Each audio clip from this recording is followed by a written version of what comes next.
আমার কারো সমালোচনা করার ইচ্ছা না, একটু বোঝার জন্য বলতেছি। একজন ভূমি মন্ত্রী চিটাগাংয়ের নাম শুনছেন না? ভূমি প্রতিমন্ত্রী, পূর্ণাঙ্গ মন্ত্রী না, প্রতিমন্ত্রী, সাইফুদ্দিন সাহেব। তার দেশের বাইরে 360টা বাড়ি আছে। কত কি বোঝেন? আমেরিকাতে বাড়ি বানাইছে, লন্ডনে বানাইছে, ভারতে বানাইছে, অস্ট্রেলিয়া। তো এক প্রতিমন্ত্রী যদি 360টা বাড়ি বানায় বাইরে আমাদের টাকা নিয়ে, কেমন? তাহলে অন্যরা করছে কি?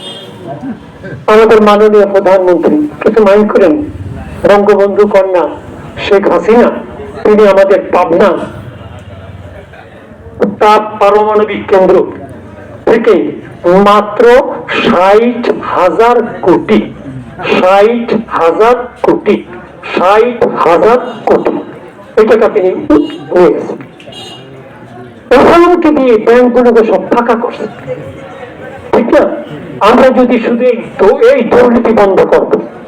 আমাদের এক ছোট ভাই সেদিন কোন জায়গায় বক্তব্য দিতেছে, আমিও ছিলাম, তো সে বলছে আল্লাহ যদি আমাদেরকে তৌফিক দান করে আর 12 তারিখ রাত্রে যদি ঘোষণা হয় যে 11 দলীয় জোট জিতে গেছে, ডক্টর শফিকুরের দল জোট জিতে গেছে, যারা সাদাবাজি যে করছে সবাই বিমানের টিকিট কেনার জন্য খালি লাইন দেবে। কিছু বলা লাগবে না, কিছু বলা লাগবে না, আপনার কিছু বলা লাগবে না, কি বলে? আর যদি আমাদের এই জনপদে আমাদের যে ছোট ভাই বেড়াদার যারা যে কোনো কারণে চাঁদাবাজি যে করছেন, যদি মনে করে যে অধ্যক্ষ আব্দুল আলিম এবার নির্বাচিত হয়েছে, আলহামদুলিল্লাহ আমি কথা দিতে পারি আপনাদেরকে চাঁদা মুক্ত, তাই না, তারপর মিথ্যা মামলা মুক্ত একটা সুন্দর পরিবেশ আমরা আমরা কথা বলে শেষ করি। এরপরে যুবকদের নিয়ে আমাদের ভাবনা কি? আমরা প্রথম শিক্ষা সংস্কার করব। কি করব? শিক্ষা সংস্কার করব। আপনারা জানেন আমাদের অসংখ্য শিক্ষক অক্সফোর্ডে, তাই না, দেশের বাইরে বড় বড় দায়িত্ব পালন করে। আমির জামাত তাদেরকে নিয়ে এসছেন, কাউকে কাউকে কাজে লাগিয়ে দিয়েছেন। তারা ওখানে যদি 10 লাখ টাকা বেতনে চাকরি করে, 1 লাখ টাকা দিলেও দেশের জন্য কাজ করবে, এরকম শিবিরের প্রোডাক্ট আছে না নাই বলে? সব আমরা দেশে আনবো, অর্থনীতিবিদ দেশে আনবো, তাই না? তারপরে মনে করেন ওই এক গ্রুপ আছে আমাদের ব্যারিস্টার, দেশে আনবো, তাই না? তারপরে মনে করেন যারা কারিগরি কোর্সে, আমাদের জানেন যে আমেরিকায় যে নাসা গবেষণাগার আছে, মহাশূন্য গবেষণাগার, সেখানে বাংলাদেশের 6 জন বিজ্ঞানী আছে। সেই বিজ্ঞানীদেরকে আমি যদি কাজে লাগাতে পারি, ওই ডক্টরদের যদি কাজে লাগাতে পারি, একটু পেটে ব্যথা হইলেই আমাকে চলে যাওয়া লাগে পাশে, তাই না? আর একটু নেতাদের পেটে ব্যথা হইলে চলে যায় সিঙ্গাপুরে। কত টাকা আপনি জানেন? সব আপনার টাকা। আর আপনার সবচেয়ে কষ্টে শিষ্টে নিয়ে যাবে কোন জায়গা? মোরনগঞ্জ হসপিটালে, আর বলবে এখানে আর কোনো চিকিৎসা নাই, নিয়ে যায় 250 বেডে, আর বারান্দায় সব সবাই রাখে। কি বলে, ঠিক না?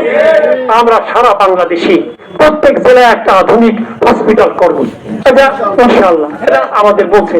আমরা যারা মুরব্বী আছি, 60 উপরে যাদের বয়স, এই 60 উপরে যে সকল মানুষের বয়স, তাদের চিকিৎসা হবে ফ্রি। ভালো করে শোনেন, চিকিৎসা ফ্রি হবে। আর 5 বছরের নিচে যারা, তাদের ফ্রি। আর এই ধরনের আমরা ইনস্টিটিউশন করব, সেখানে প্রশিক্ষণ দেব, যুবকদেরকে প্রশিক্ষণ দেব, এবং দেশের বাইরে তাদেরকে আমরা এক্সপোর্ট করব, বৈধভাবে করব। টাকা পয়সা, বাড়ি, ছাগল, গরু, লোন, এইসব কিছু করা লাগবে না। আমাদের রাষ্ট্রীয় যে ব্যাংক আছে, কর্মসংস্থান ব্যাংক আছে, প্রবাসী ব্যাংক আছে, সেই ব্যাংক থেকে লোন দিয়ে তাকে একটা অ্যাকাউন্ট খোলা থাকবে বাংলাদেশে। সে যে টাকা নিয়ে চলে যাবে, আস্তে আস্তে চাকরি করে সেখানে টাকা জমা দেবে, রাষ্ট্রটাকে ফিরিয়ে দেবে। বলেন ঠিক কিনা? আপনি একদম গ্রামের কথা কই, আমাদের আশেপাশের কথা কই। অনেক যুবক আছে বেকার, কিন্তু মোটরসাইকেল চালাতে পারে, একটা মোটরসাইকেল কিনতে পারে না। একটা মোটরসাইকেল কিনতে কয় টাকা লাগে? ধরেন 1.5 লাখ টাকা লাগে, 1 লাখ টাকা লাগে। আমরা রাষ্ট্রীয় জাকাত ভিত্তিক অর্থনীতিতে 1 লাখ টাকা তার দিই, ভাই তুই একটা মোটরসাইকেল চালা, যদি পারিস আস্তে আস্তে ফিরাই দিস, আর নাহলে টাকা দেওয়া লাগবে না, তবে কাজ করে খা, চাঁদাবাজি করিস না। একটা ছেলেকে যদি আমরা একটা মোটরসাইকেল কিনে দিতে পারি, ও ভাই ডেইলি ইনকাম কত মুরব্বীরা? 1000। তাহলে মাসে কত?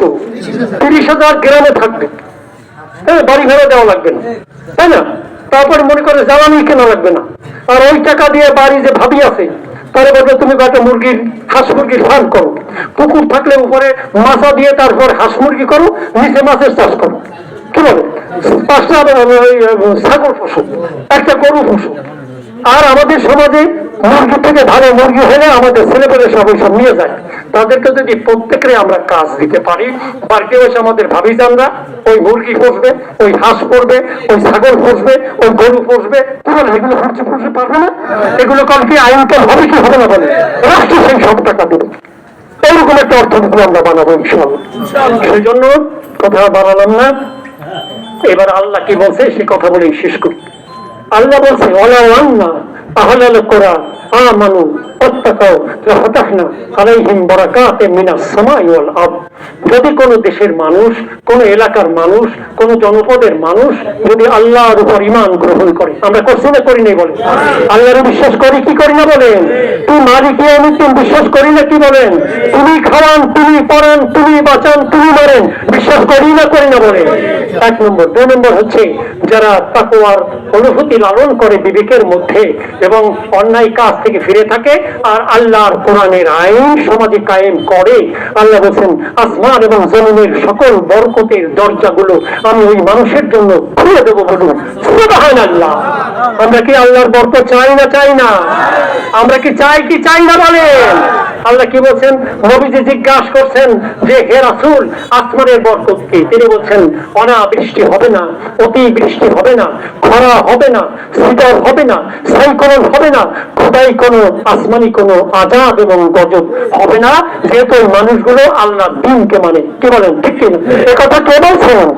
আমাদের নবীজি এই কথা আমাদের বলে দিছে। আর কি?